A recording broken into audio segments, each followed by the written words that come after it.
Welcome to WB exam কাকার YouTube channel. WB exam কাকার YouTube চ্যানেলে তোমাদের সকলকে স্বাগত। তো যারা নতুন এসেছো তাদেরকে বলবো চ্যানেলটিকে সাবস্ক্রাইব করে পাশে থাকা বেল আইকনটিতে প্রেস করে দেওয়ার জন্য, বিভিন্ন রকম সরকারি এবং বেসরকারি চাকরির নিত্য নতুন আপডেট পাওয়ার জন্য। তো চলো বন্ধুরা, দেরি না করে শুরু করছি আজকের ভিডিও। তো আজকে কিন্তু তোমাদের জন্য একটি খুব গুরুত্বপূর্ণ নোটিশ রয়েছে। কি সেই নোটিশ? এ টু জেড তোমাদের সাথে আজকে আলোচনা করব। দেখো, রাজ্য পুলিশ, তোমরা দেখতে পাচ্ছ রাজ্য পুলিশ এবং কলকাতা পুলিশের কনস্টেবল পদে কিন্তু রেকর্ড সংখ্যক দরখাস্ত জমা পড়েছে। সেটা কোথায় বলেছে? সেটা কিন্তু কর্মসংস্থান পেপারে কিন্তু বলে দিয়েছে যে রেকর্ড সংখ্যক, ঠিক আছে। কারণ বর্তমানে অন্যান্য ক্ষেত্রে চাকরির যা অবস্থা, ঠিক আছে, তো সেক্ষেত্রে কনস্টেবলের পরীক্ষাটি নিয়মিত হচ্ছিল এবং সেক্ষেত্রে কিন্তু মোটামুটি প্রায় স্বচ্ছতার সাথে এই পরীক্ষাটি হচ্ছে। তো তাই এই পরীক্ষাটিতে কিন্তু প্রায় সকল স্টুডেন্টই কিন্তু ফোকাস করছে। তার জন্যই কিন্তু রেকর্ড সংখ্যক পদে কিন্তু দরখাস্ত জমা পড়েছে।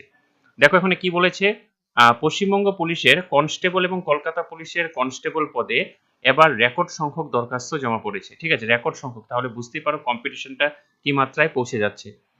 পুলিশ রিক্রুটমেন্ট বোর্ড সূত্রে খবর, এই দুই পরীক্ষার জন্য এবার প্রায় 12 লাখেরও প্রার্থী দরখাস্ত করেছে। দেখো 12 লাখ প্রার্থী দরখাস্ত করেছে, তাহলে ভাবো একবার যে এই যে পুলিশ কনস্টেবলের চাকরি, সেই চাকরিটার যে ভ্যালু কতটা চূড়ান্ত মাত্রায় পৌঁছে গিয়েছে, ঠিক আছে। বলেছে কি, আগের বারের মতো কলকাতা পুলিশের কনস্টেবল পদের জন্য প্রথমে প্রিলিমিনারি পরীক্ষা, ঠিক আছে, তাতে সফল হলে মেন্স পরীক্ষা হবে, ঠিক আছে। কিন্তু এটা কিন্তু বলেছে কি, এটা কলকাতা পুলিশের ক্ষেত্রে, কেপির ক্ষেত্রে প্রথমে প্রিলি হবে, প্রিলিতে যদি সফল হয় তাহলে পরে কিন্তু মেন হবে। তারপরে এখানে কি বলেছে, পশ্চিমবঙ্গ পুলিশের কনস্টেবল পদের জন্য কিন্তু এবার একটি পরীক্ষা হবে, ঠিক আছে। এটা আমি আগেও বলেছি, এখনো আমার আগের ভিডিওতে আমি বলেছিলাম যে একটি পরীক্ষা হবে, কিন্তু এখনো তারা কিন্তু ডিক্লেয়ার আগেই করে দিয়েছিল এবং এখানে সেটা কিন্তু পরিষ্কারভাবে বলে দিয়েছে যে একটি কিন্তু পরীক্ষা হবে। কিন্তু কলকাতা পুলিশের ক্ষেত্রে কিন্তু দুটি পরীক্ষা হবে। তো সেটা তোমাদের কিন্তু মাথায় রেখে পড়াশোনাটা করতে হবে। দেখো তারপরে কি বলেছে, রাজ্য ও কলকাতা পুলিশের প্রথম পাতার পরে দেখো, পুলিশের প্রার্থীর সংখ্যা অনেক বেশি। হ্যাঁ, কারণ এই যে পুলিশ প্রার্থীর সংখ্যা অনেক বেশি, তার কারণ হলো এখানে কিন্তু যে শূন্যপদ, সেই শূন্যপদের সংখ্যাও কিন্তু কলকাতা পুলিশের থেকে প্রায় অনেক বেশি, ঠিক আছে। তার জন্য কিন্তু আবেদনটাও বেশি পরিমাণে জমা পড়েছে। প্রার্থীর সংখ্যা অনেকটা বেশি হওয়ায় এবার কাট অফ নাম্বার বেশি হওয়ার সম্ভাবনা রয়েছে, ঠিক আছে। তো কাট অফ নাম্বার বেশি হবে, কারণ যেহেতু আগে পরীক্ষা ছিল প্রথমে প্রিলি, তারপর ছিল পিএমটি বা পেট পরীক্ষা ছিল, তারপরে ছিল মেন্স, তারপরে কিন্তু ইন্টারভিউ। তো এখানে কিন্তু যে প্রিলি পরীক্ষাটা সেটা কিন্তু হচ্ছে না, আর মেইন পরীক্ষার পরেই কিন্তু পেট হবে, ঠিক আছে। এবং তারপরে কিন্তু সরাসরি এই যে মেইন পরীক্ষা মানে একটি পরীক্ষা হবে, সেই পরীক্ষা থেকে কিন্তু কাট অফ তৈরি করা হবে, ঠিক আছে। তাহলে এখানে কি বলেছে, লোকসভা নির্বাচন শেষ হলেই পরীক্ষার তারিখ ঠিক হবে, ঠিক আছে। লোকসভার নির্বাচন শেষ হলে, লোকসভার নির্বাচন যেটা 4th জুনে যেটা হচ্ছে, মানে যেটা ফল প্রকাশ হবে, তো তারপরে ক্যাবিনেট গঠন হবে। তো ক্যাবিনেট গঠন হওয়ার পরেই কিন্তু মানে রাজনৈতিক পরিস্থিতিটা একটু ঠান্ডা হলেই কিন্তু পরীক্ষাটা হবে, সেখানে বলে দিয়েছে। দেখো পরীক্ষার তারিখ ঠিক হবে, খুব সম্ভবত লিখিত পরীক্ষা হবে জুলাই আগস্ট মাস নাগাদ।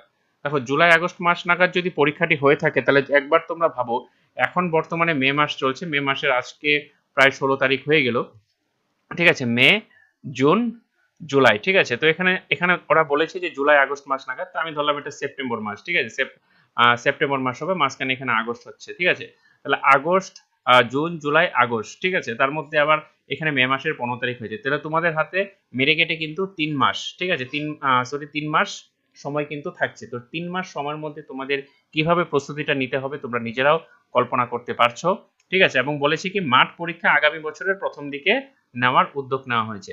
তাহলে যদি মোটামুটি সেপ্টেম্বরে তোমাদের পরীক্ষা হয়, সেপ্টেম্বরে পরীক্ষা হয়ে গেলে মোটামুটি সেপ্টেম্বর, অক্টোবর, নভেম্বর নাগাদ তোমাদের পরীক্ষা যে রেজাল্ট সেটা দিয়ে দিবে। এবং কিন্তু প্রথম যে পরীক্ষাটি মানে পেট পরীক্ষা যেটি হবে, সেই পেট পরীক্ষা আশা করা যায় যে জানুয়ারি ফেব্রুয়ারি নাগাদ হয়ে যাবে। তো ঠিক আছে, সেটা কিভাবে হবে সেটা পরের কথা, কিন্তু প্রথমেই বলছি তোমাদের যে যেহেতু এরকম ভাবে মোটামুটি একটি নির্দেশ চলে এসেছে বা মানে সম্ভাবনা চলে এসেছে পরীক্ষাটা জুলাই আগস্ট মাসে হওয়ার, তাই সকলকে বলবো ভালো করে পড়াশোনা করো, মন দিয়ে পড়াশোনা করো। একটা চাকরি কিন্তু তোমার সারা জীবনটাকে পাল্টে দিবে, ঠিক আছে। আর ভিডিওটি যদি তোমাদের ভালো লেগে থাকে বা ইউজফুল বলে মনে হয়, তাহলে অবশ্যই চ্যানেলটিকে সাবস্ক্রাইব করে পাশে থাকা বেল আইকনটিতে প্রেস করে দিও, এরকম বিভিন্ন রকম সরকারি এবং বেসরকারি চাকরির আপডেট পাওয়ার জন্য। ততক্ষণের জন্য ভালো থাকো, সুস্থ থাকো, নতুন ভিডিওতে আবার দেখা হচ্ছে।